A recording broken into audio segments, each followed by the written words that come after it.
Hello, dear viewers, or should I say, Grüß Gott. Anyway, I'm in London, outside 180 Ebury Street, and this is the house that Mozart stayed in when he spent the summer in London in 1764, at the age of 8 years old, and this is where he composed his first symphony. He was quite ill that summer, so couldn't go out and about, but could largely compose that whilst he was in bed. It's thought that he somehow, would you say the notes? Would you sound out the notes to his father, whereas his father wrote it down for him? That's the theory anyway. So I don't propose to say a great deal about his music since I'm no musicologist. But Mozart was born in Salzburg, Austria in 1756. His father Leopold was a composer not of great note, completely overshadowed by his son. They say nothing grows in the shadow of a great oak tree, or so saith Randolph Churchill, but in this case kind of the other way around. It's the son overshadowed the father. But anyway, his father was the deputy head of the Prince Archbishop of Salzburg's orchestra. So Salzburg was ruled by the Catholic Archbishop. He was a political leader, not just a religious figure. So he was a prince of the church and lived in the most extraordinary opulence. I've been to Salzburg 5 times. I've walked past the Mozart Geburtsheim, and to my shame I never went in. I know, I feel self-disgust over that one. There are a few Irish pubs around there. I call it Little Dublin. And the local airport is called W.A. Mozart Airport.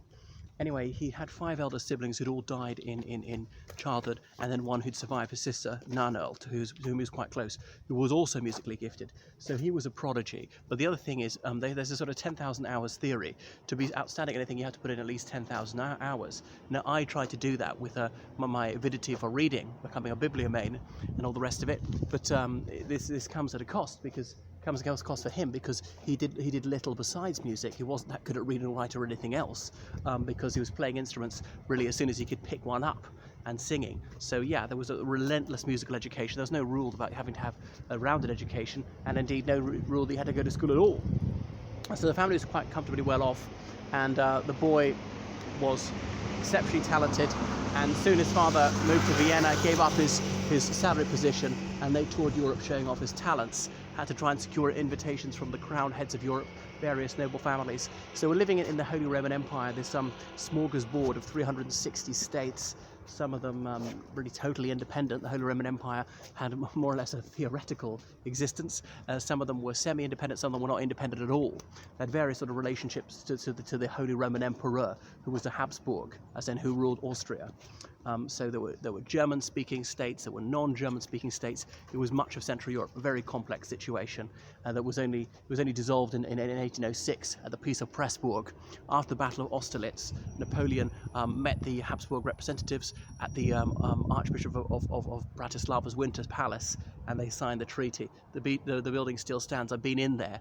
Pressburg being the German for Bratislava. Anyway. So back to his time, so he went to really all the capitals of Western Europe, didn't go to Eastern Europe, seems to me, and he spent some time in Bratislava as well. They've actually been very close to Vienna, just down the Danube, take a boat, and went to Budapest and places like that, but not further east. So people were marvelled at his extraordinary ability to play the piano, blindfold, upside down, various instruments, and his compositions.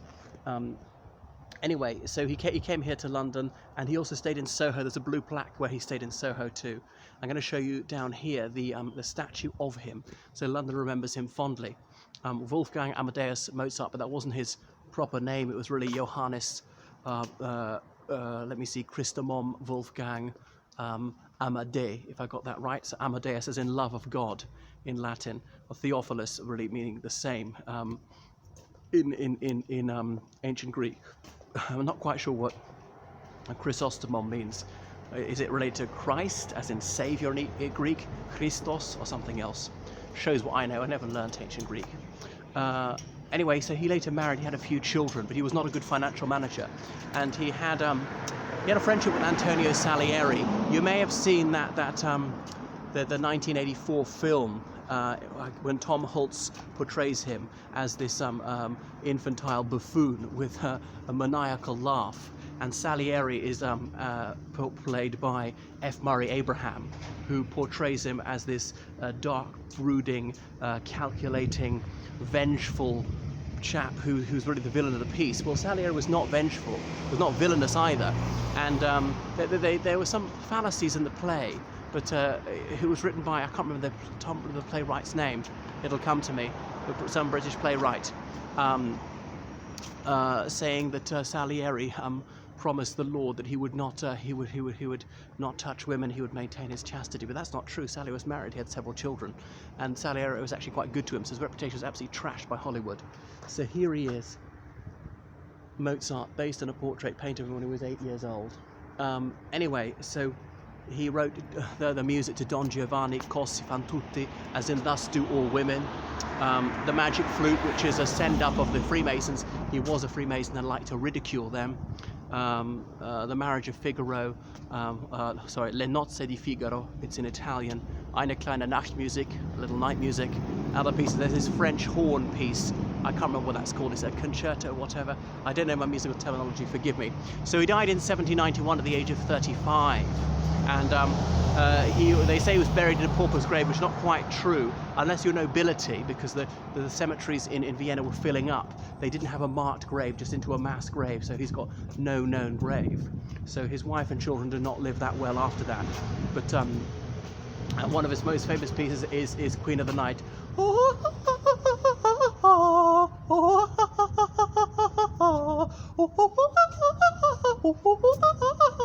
How about that?